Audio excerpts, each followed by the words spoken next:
Bueno, estamos a 2 minutos de las 10. Seguimos en directo en Cuestión de Prioridades. Esta mañana hemos conocido que la Oficina de Conflicto de Intereses ha archivado la denuncia del PP contra Pedro Sánchez por no haberse inhibido en el rescate a Air Europa en 2020 ante un posible conflicto de intereses, dado que la relación de su mujer Begoña Núñez con Javier Hidalgo, el consejero delegado de esta compañía aérea, con el que se reunió en su despacho aquel verano. Además, entramos en una semana también clave para la amnistía, porque esta ley será admitida mañana a trámite en el Senado, donde el PP tiene mayoría absoluta. Bueno, de este y de otros asuntos de actualidad vamos a hablar con la secretaria general del Partido Popular, con Juan Gamarra. ¿Qué tal? Buenas noches. Hola, muy buenas noches. Dicen en el partido que no les sorprende la decisión de la Oficina de Conflictos de Interés. Lo comentábamos antes en la tertulia. Claro, ¿por qué lo presentaron si tenían tan poca confianza? Porque, en primer lugar, las instituciones están para utilizarlas y, en segundo lugar, porque hay que agotar ciertas vías para que, si ahí no se ven satisfechos tus expectativas, se abran otras. Y ese es el camino en el que estamos. Pero creo que también ha servido para demostrar que la Oficina de Conflicto de Intereses también está absolutamente colonizada y está siendo utilizada al servicio del Gobierno. Y daré dos pruebas. Todavía nosotros no hemos recibido la resolución. Y sin embargo, ¿se han enterado por el Partido Socialista entonces? Claro, sí, nos hemos enterado, pero lo que me parece muy grave, muy grave, es que quien dé la información sobre una resolución de un órgano del Gobierno sea el Partido Socialista. Y ese ha sido el cauce. Y que además el propio Partido Socialista, en el momento en que se presentó la denuncia, ya dijera cuáles tenían que ser los motivos que se iban a alegar ahí por parte del Gobierno para decir que no había un conflicto de intereses. Y creo que ha quedado demostrado que quien ha intervenido e incluso ha notificado ha sido el propio Partido Socialista. Por lo tanto, una institución más que han colonizado y que han pervertido en este sentido. Pero esto, evidentemente, es una vía previa para poder seguir avanzando en algo que nosotros estamos convencidos. Y estamos convencidos de que, evidentemente, en relación a una empresa que tiene unos vínculos económicos con la mujer del presidente, el presidente está en una situación de conflicto de intereses y, por lo tanto, no debe de participar, y en este caso participar nada más y nada menos que en la concesión de casi 800 millones de euros de rescate. No obstante, ustedes van a ir ahora, el siguiente paso, por la vía parlamentaria, o van a ir directamente a los tribunales. No, ahora lo estamos estudiando para ir en la vía ya judicial, que es la que se tiene que abrir en estos momentos y en la que hemos empezado a estudiar una vez que hemos conocido esto. Pero reitero que todavía nosotros no conocemos la resolución. Sabemos lo que han contado los medios de comunicación, de lo cual no tenemos por qué dudar, y de aquello que el Partido Socialista ha informado a la sociedad española, lo cual me parece francamente grave. Que el Partido Socialista tenga, antes que aquel que ha denunciado, una resolución, demuestra a qué grado de colonización hemos llegado en este país, y es algo que también hay que denunciarlo y en lo que vamos a seguir día a día como un martillo pilón, denunciando todo tipo de utilización como la que se está haciendo. La vía parlamentaria la vamos a seguir utilizando también para denunciar todo aquello en lo que creemos que hay una mala utilización por parte del socialismo de las instituciones. Si en este caso hay también preguntas parlamentarias, cuando hemos tenido informaciones de que algunos de los viajes en los que ha participado la mujer del presidente como mujer del presidente han podido ser utilizados también para asuntos profesionales, y debe de existir una separación clara y contundente entre lo que es la vida profesional del entorno de un político y la actividad de ese político. Y si esto hubiera pasado, lo decíais creo que antes y os he estado escuchando, si esto hubiera pasado con la mujer del presidente del Partido Popular, no quiero ni pensar de lo que estaríamos hablando en este país, ¿no? Eso, Gamarra, estamos hablando casi de una ramificación del caso Koldo. Si hablamos del caso Koldo, ¿cree que esta trama va a acabar con el Gobierno, con el presidente? ¿O la resistencia, nunca mejor dicho, de Pedro Sánchez es tremenda y no hay bomba política, me refiero, que pueda quitarle el poder? Se puede tardar más o menos, pero cuando uno ha caído en las garras de la corrupción económica, tarde o temprano acaba cayendo en nuestro país, y esa es una realidad. O sea, nos faltan muchas cosas por conocer de este caso y más graves. No sé si ustedes tienen información. Yo no tengo ninguna duda que estamos ante la punta del iceberg de muchísimas otras cuestiones. Y en estos momentos, cuando se habla del caso Koldo, es la trama del Partido Socialista. Esto afecta a 2 secretarios de organización del Partido Socialista, es decir, al número 2 en 2 ocasiones de Pedro Sánchez. Afecta a todos aquellos que formaron el equipo de Pedro Sánchez para que Pedro Sánchez llegara a la Secretaría General del Partido Socialista y de ahí diera el salto a la Moncloa. Pero no solo es una cuestión de partidos, sino que los secretarios generales están afectados porque estaban dentro del Ministerio de Fomento. Y desde el Ministerio de Fomento, esta trama, de la mano del ministro, actuaba. y ese ministro era secretario de organización, del Partido Socialista. En estos momentos sabemos que hay 4 ministerios que están afectados, 4 ministerios, pero también 2 comunidades autónomas, con 2 presidentes autonómicos del Partido Socialista. Uno de ellos, a la vez, es la tercera autoridad del Estado, que solo su implicación en esta trama y cómo le está afectando está deteriorando también a una institución como es el Congreso de los Diputados. Por lo tanto, tiene muchísima trascendencia. Y hablábamos hace un momento... El presidente, de momento, no está en el sumario. Bueno, lo de que no está en el sumario es nombrado por algunos de los que están siendo investigados en este procedimiento. Bueno, señor Tellado también, Bueno, sí, después de saber los propios investigados que estaban siendo escuchados, ¿no? Que es otra de las cuestiones que hay que resolver en este asunto. ¿Quién dio el chivatazo a los que están implicados y los puso sobre aviso de que estaban siendo investigados y que estaban siendo controlados por la Guardia Civil y por la UCO, ¿no? Yo creo que esa es otra de las cuestiones que también hay que investigar y que afecta a otro de los ministerios del gobierno de Pedro Sánchez, en este caso el del Interior. Pero lo que está claro es que la trama campaba a sus anchas en el Ministerio de Fomento y desde ahí, en plena pandemia, lo que estuvieron haciendo es buscar cómo enriquecerse, es decir, cómo conseguir mordidas y, por tanto, dinero público que en el momento peor que hemos pasado a la sociedad española, pero no solo eso. Yo creo que hay muchas más cuestiones sobre las que hay muchas dudas, muchas incógnitas y faltan muchas respuestas. Y vamos a seguir exigiendo respuestas a esas preguntas que Pedro Sánchez se niega a contestar. Nos hemos personado en el procedimiento.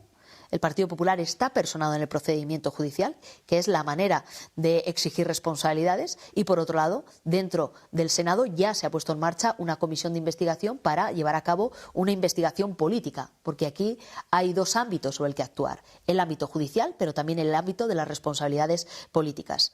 El señor Ábalos le han exigido su dimisión como diputado, algo que no ha llevado a cabo por las personas de las que se rodeó.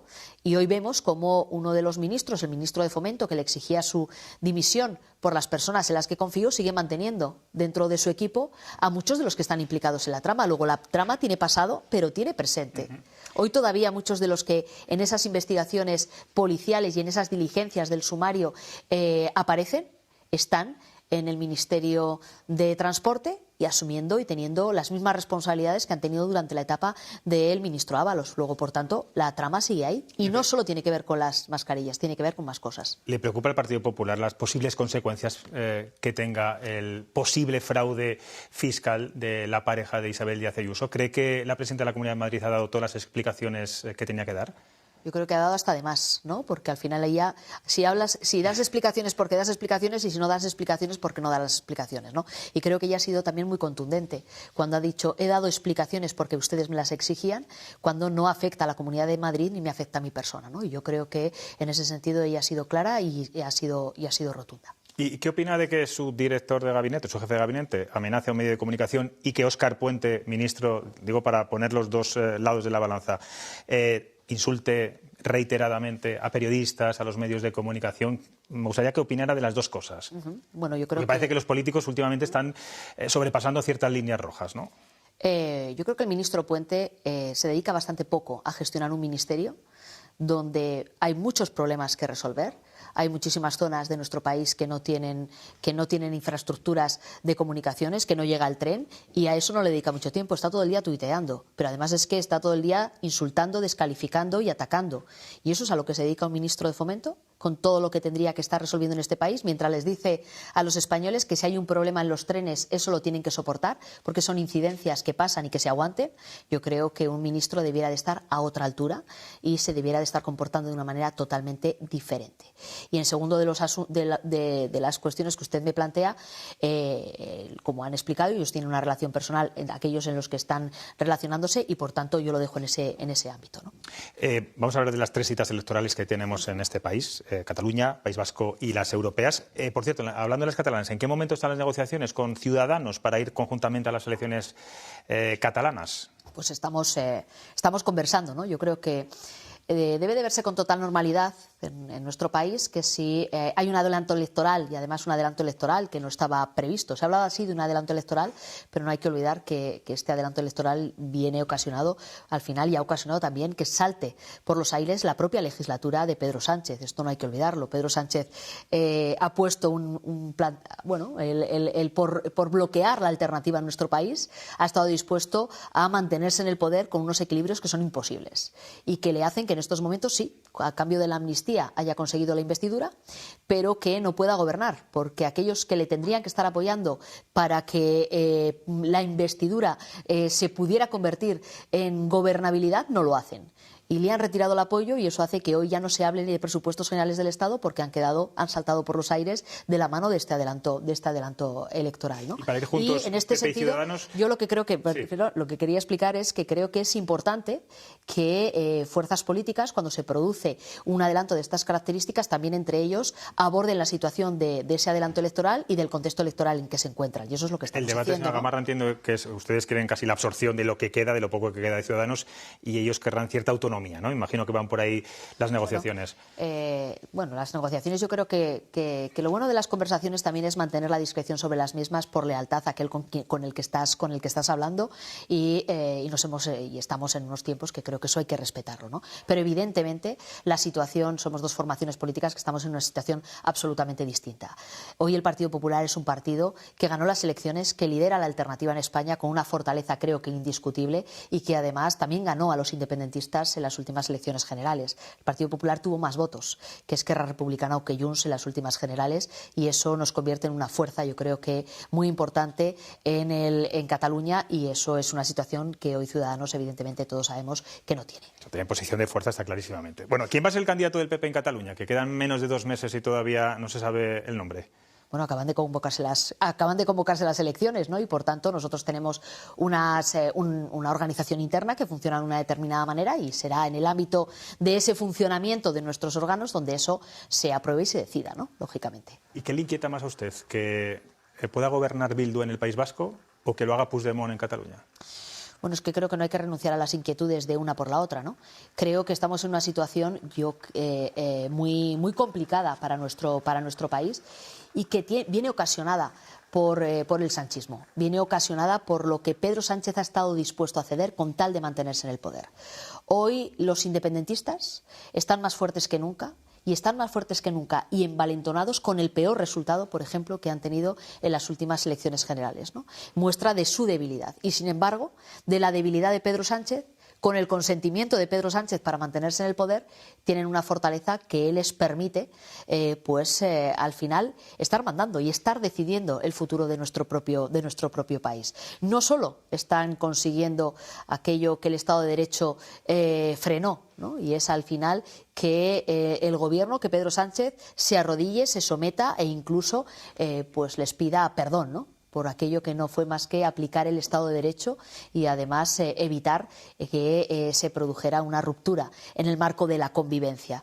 Y por tanto creo que a mí me preocupan ambas cosas. No tengo por qué renunciar a las preocupaciones en ese sentido. ¿Y van a rebajar? Me preocupa muchísimo también la situación del País Vasco, el crecimiento que ha tenido y que ha experimentado y que está experimentando Bildu y que nuevamente se produce de la mano del blanqueamiento que Pedro Sánchez ha hecho con Bildu, a quien ha convertido en sus socios y en un interlocutor que, si se siguen las sesiones parlamentarias o el día a día de lo que es la política en nuestro país, para Pedro Sánchez Bildu es una fuerza política a la que respeta más que el Partido Popular. ¿Y van a rebajar ustedes, digamos, la euforia en las catalanas y en las vascas, precisamente, porque no son lugares donde ustedes tengan grandes resultados y van a poner toda la carne en el asador en las europeas? No, nosotros ponemos la carne en el asador en todas las citas electorales, ¿no? Sobre todo en momentos tan decisivos. En las próximas elecciones, las primeras que vamos a vivir van a ser las vascas. Y los ciudadanos del País Vasco tienen dos alternativas: el Partido Popular o todas las fuerzas que conforman el sanchismo. y por tanto somos importantísimos y por tanto y por eso nos debemos a todos los vascos. Necesitan una opción como es el Partido Popular que defienda sus intereses de una manera firme y no que al final sirva también a los intereses del sanchismo, porque los equilibrios llevarán a que el resultado electoral sirva para apalancar a Pedro Sánchez en la presidencia del gobierno. Las próximas elecciones vascas, por ejemplo, votar al Partido Socialista de Euskadi es votar a que el nacionalismo, bien de la mano de Bildu o bien de la mano del PNV, sea quien gobierne el futuro de esa comunidad autónoma. Siempre ha dicho que no le daría la lehendakaritza a Bildu. Bueno, también dijo que no gobernaría con ellos y lo ha convertido en socio preferente, ¿no? También dijo que no les entregaría la alcaldía de Pamplona y hoy el alcalde de Pamplona es de Bildu. Con lo cual, últimamente, desde que Pedro Sánchez está al frente del Partido Socialista, suele ser lo contrario de lo que dice. Y después de haberle escuchado a Pedro Sánchez decir una y otra vez que no aprobaría una amnistía y viendo cómo la ha aprobado e incluso cómo la han aplaudido y ovacionado el pasado jueves en el Congreso de los Diputados, creo que el valor de la palabra en su caso es cero. Ustedes dicen que sin presupuestos la legislatura está bloqueada, que no se van a aprobar leyes. Eso lo ha dicho esta misma mañana, sí. Lo hemos conocido en OK Diario, el presidente del PP. Pero claro, esta situación no es nueva. El Partido Popular ya ha gobernado bastantes veces con presupuestos prorrogados en la época de Montoro. ¿Por qué ahora es peor que antes? Bueno, ahora estamos en una legislatura en la cual Pedro Sánchez perdió las elecciones. Pero Pedro Sánchez lo que no quiso asumir fue la alternancia y bloqueó la alternancia. Para eso, para llevar a cabo el bloqueo de la alternancia, no ha tenido ningún tipo de problema en pactar con todos aquellos que lo que buscan es la debilidad de nuestro país. La debilidad también política, porque de la debilidad ellos hacen su fortaleza. Y hemos convertido el día a día de la política española en un chantaje continuo. Pero no lo han convertido los independentistas. La ha convertido Pedro Sánchez, que ha estado dispuesto a aceptar estas reglas del juego. Nosotros podríamos haber gobernado España con esas condiciones y dijimos que no, porque evidentemente España merece otra cosa totalmente distinta. Y Alberto Núñez Feijóo lo que dijo es no, yo por ahí no paso. Yo quiero, sin duda alguna, un gobierno en minoría, pero un gobierno con capacidad para gobernar, no para resistir en la Moncloa. Y eso es de lo que estamos hablando.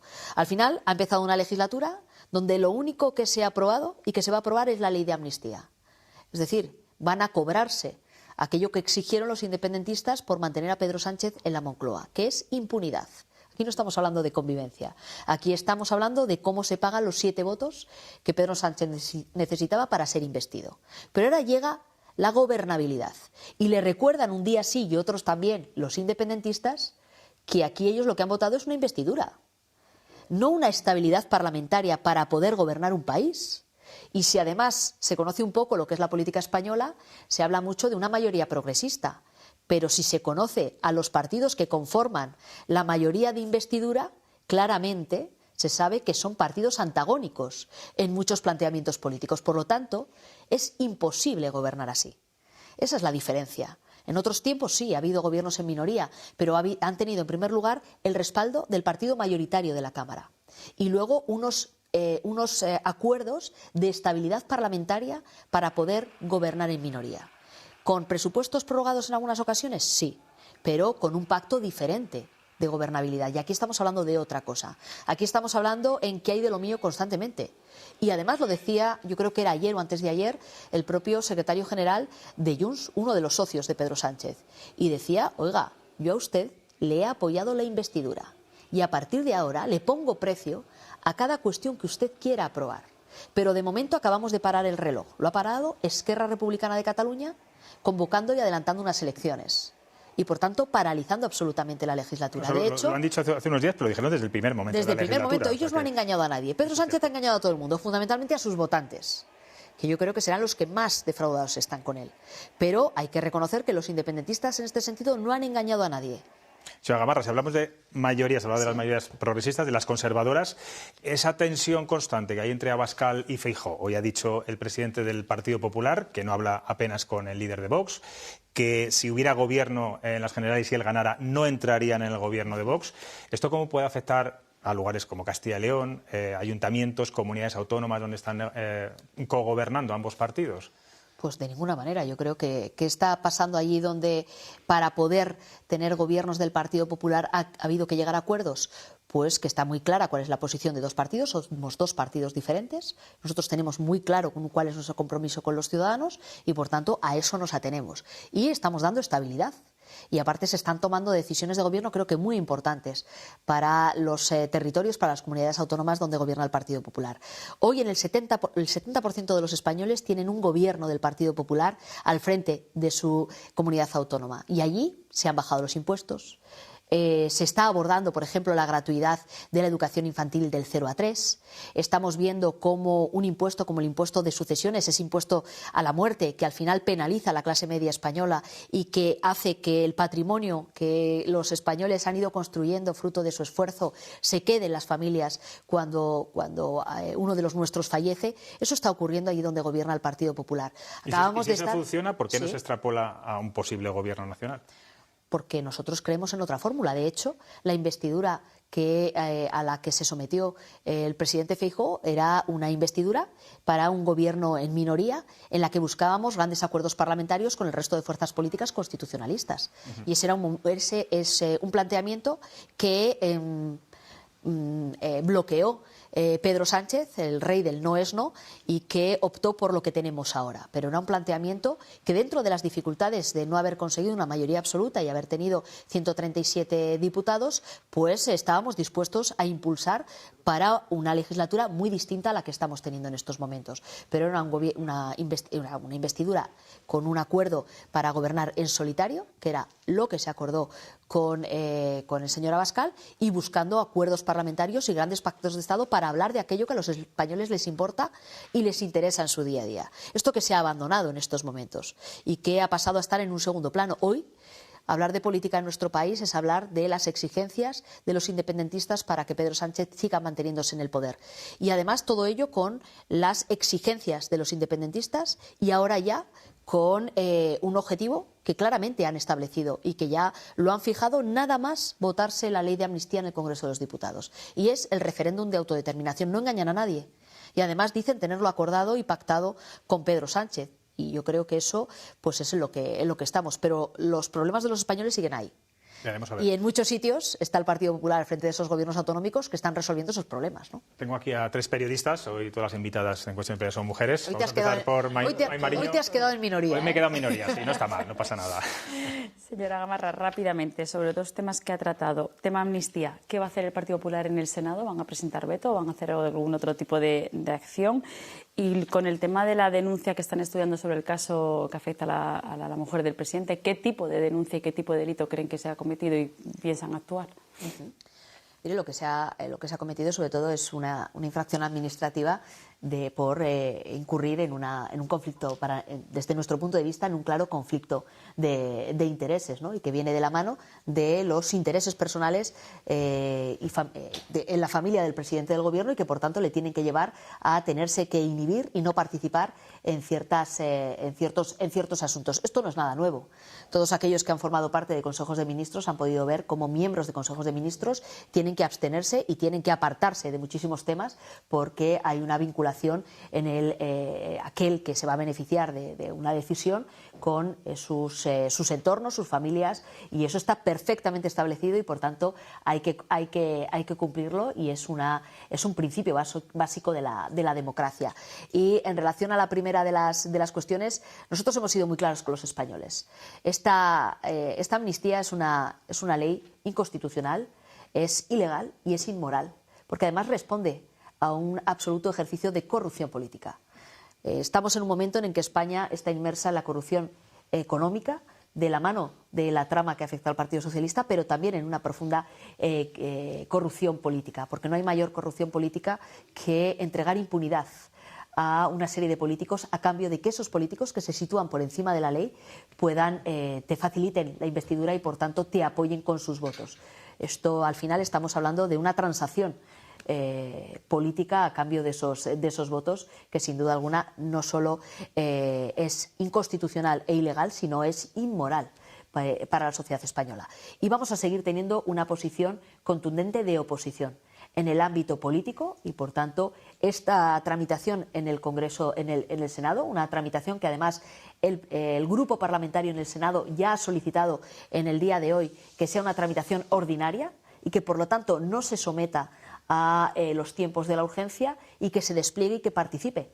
Toda esa falta de participación que ha habido en la tramitación en el Congreso, esa sobre además la que ha puesto la lupa la Comisión de Venecia, es la que el Partido Popular va a hacer que se produzca en el Senado para que se pueda participar y esté muy clara cuál es la posición de los profesionales y de los catedráticos de todo el ámbito jurídico en nuestro país, donde hay una rotunda y clara oposición a esta medida, donde todos tenemos muy claro por qué se adopta. Y no es por convivencia, es única y exclusivamente por conveniencia. Algunos medios de comunicación que los letrados del Senado denuncian que la amnistía dinamita la Constitución. Porque ustedes no la pueden inadmitir mañana en la mesa, como pide Vox, ¿no? No, es decir, yo creo que es muy importante cumplir la ley. Y estamos en un momento en el que puede parecer que esto es anecdótico, ¿no? Pero habría un conflicto entre cámaras un poco inédito, ¿no? No, es que los propios letrados lo que dicen es que claramente es inconstitucional, pero que debe de tramitarse y que estamos hablando de una reforma constitucional encubierta, porque si la Constitución no recoge una posibilidad de amnistía, si tú, Pedro Sánchez, quieres introducir la amnistía, lo que tienes que hacer es llevar a cabo una reforma constitucional para que eso pueda ser posible dentro de nuestro marco constitucional. Eso se lo dijimos, además, en la enmienda a la totalidad que a mí me tocó defender en el Congreso y se lo planteamos. Si usted quiere hacer esto, es inconstitucional, coja el trámite de la reforma constitucional si quiere hacerlo. ¿Qué es lo que pasa? Que no tiene la mayoría para poderlo llevar a cabo, ¿no? Rebeca, os voy a pedir un poco de brevedad. Buenas noches, señora Gamarra. Sobre las elecciones en Cataluña, hoy hemos conocido los primeros sondeos que otorgan la victoria al PSC, pero no el apoyo suficiente para gobernar. Si dependiese del Partido Popular que gobernase Salvador Illa o Esquerra Republicana y Junts, ¿darían su apoyo a Salvador Illa? Pues como, por ejemplo, pasó en el Ayuntamiento de Barcelona con el apoyo que dieron a Jaume Collboni. ¿Pueden asegurar que no harían presidente a Salvador Illa en esas circunstancias? Mire, es que hagamos un análisis de cómo es la situación política en estos momentos en nuestro país, ¿no? Y qué significa el PSC y el papel que tiene el PSC en estas próximas elecciones. Y el papel del PSC es única y exclusivamente garantizar la Moncloa a Pedro Sánchez. Por lo tanto, todos esos votos al Partido Socialista, al PSC, se materializarán en escaños que sirvan para apuntalar al independentismo al frente de la Generalitat.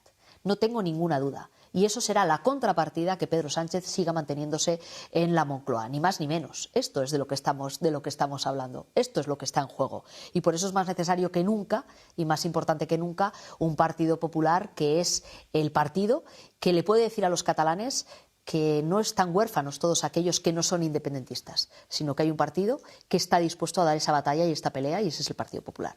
Pilar. Cuca, las primeras elecciones son las vascas, ¿no? Falta un mes y pico nada más. Todos estamos dando la impresión de que va a gobernar el PSOE o con Junts o con Bildu. Sin embargo, en las últimas semanas, hablando con compañeros periodistas, me he encontrado con una sorpresa, por lo menos para mí, pero que, intentando contrastarla con otros compañeros, dicen que efectivamente eso está ahí. Un gobierno Bildu-PNV. ¿Les ha llegado esa teoría? ¿A usted personalmente qué le parece? Es decir, ¿qué pasaría en España si hubiera un gobierno Bildu-PNV en el País Vasco?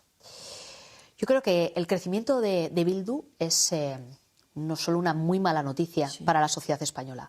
Creo que es algo que la sociedad española tenemos capacidad de revertir y que además está en manos de los vascos revertirlo.